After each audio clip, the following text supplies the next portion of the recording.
Saya tunggu pengacara saya selesai. Ya. Jadi saya tuh merasa seperti jaksa ini sudah masuk ke dalam sebuah lubang. Ya. Nah, satu pepatah ya, manajemen itu kalau kita jatuh masuk ke dalam sebuah lubang, ya, langkah pertama adalah jangan gali lebih dalam lagi. Ya. Kalau saya lihat dalam repliknya hari ini, kok jaksa udah masuk lubang, malah gali makin dalam, makin masuk gitu loh ya. Bukannya keluar dari lubang, malah makin masuk, makin dalam gitu ya. Ya, balik lagi, tetap bersikeras untuk memutarbalikkan peraturan. Ya, aturan mengatakan dilarang bawa masuk ke dalam pesawat korek api. Terus saya dipidanakan karena bawa masuk ke dalam pesawat korek telinga. Ya kan? Saya protes, loh ini korek telinga. Dia bilang, iya, aturan melarang bawa masuk korek api. Jadi kayak tetap aja serba nggak nyambung, ya kan? Kemudian ya kesan saya ini udah kayak filosofi hukum bumi datar, ya kan? Kita menyampaikan sejauh mungkin fakta-fakta, realita, matematika, ya kan? Prinsip-prinsip yang berbasis logika. Terus dia masih ngotot bahwa bumi itu datar, ya kan? Dan dia sampaikan sebagai fakta bahwa ya faktanya kita nyetir 1000 km, ya.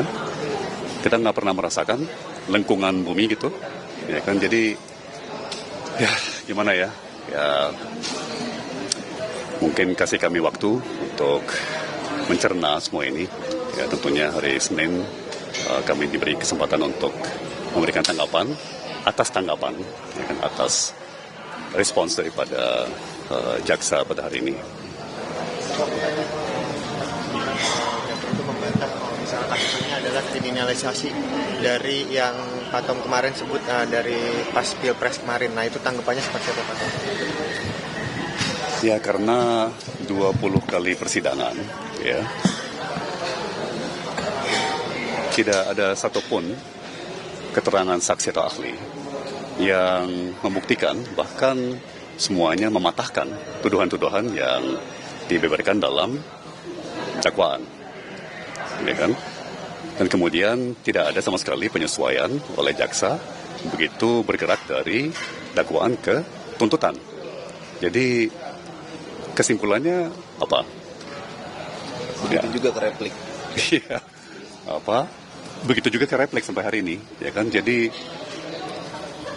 sulit kalau kita mau simpulkan bahwa ini murni soal hukum atau keadilan.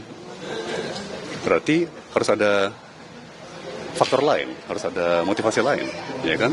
Kenapa mengabaikan 100% dari fakta persidangan? Ya. Kenapa mengabaikan logika, ya kan? Matematika.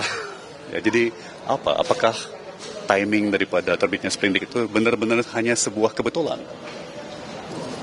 Ya, sebaiknya masyarakat yang menilai, ya. Tapi saya sudah menyampaikan potensi daripada faktor itu. Ya, saya hanya menyampaikan, ya, sebagai seseorang terdakwa. Kami tentunya menunggu majelis hakim, ya, yang punya wewenang penuh untuk memutuskan secara hukum. Tapi ya kami juga ingin lihat bagaimana penilaian masyarakat, ya. Jadi ada beberapa hal yang sangat kita sayangkan ya dalam tanggapan jaksa penuntut umum di replik kali ini. Yang pertama adalah pembuktian mengenai niat jahat atau mens rea.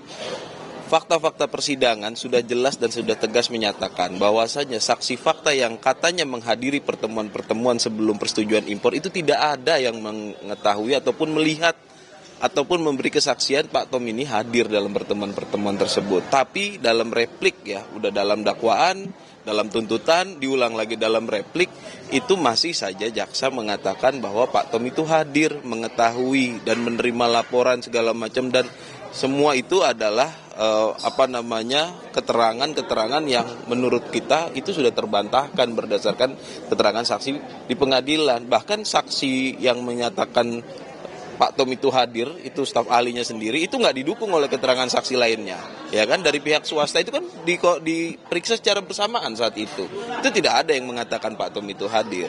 Itu yang pertama. Yang kedua, pasal 4 yang dijadikan dasar oleh jaksa penuntut umum sebagai dasar utama itu salah tafsir, salah baca.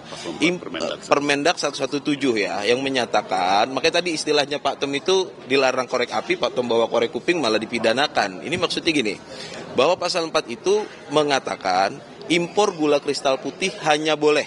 Silakan semuanya buka Permendak, ya. Kalau kita benar belajar bahasa Indonesianya, itu kan gula kristal putih hanya boleh dilakukan untuk mengatasi stabilisasi harga dan stabilisasi harga dan menyiapkan stok, ya kan? Itu kan gula kristal putih.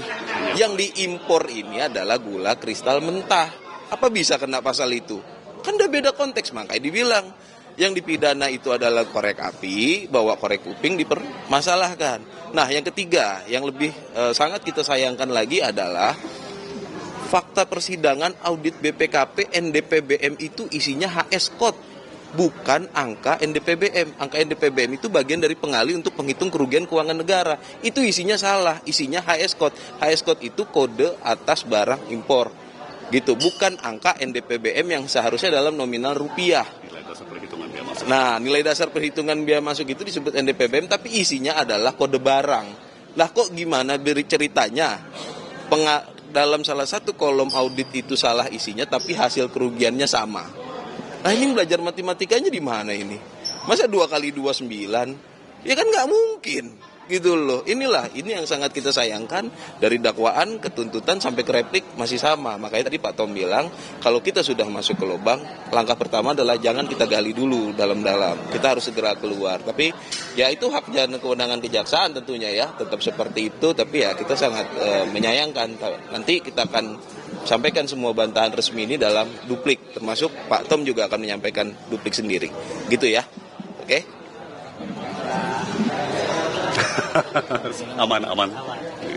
Terima kasih ya semuanya. Terima kasih semuanya.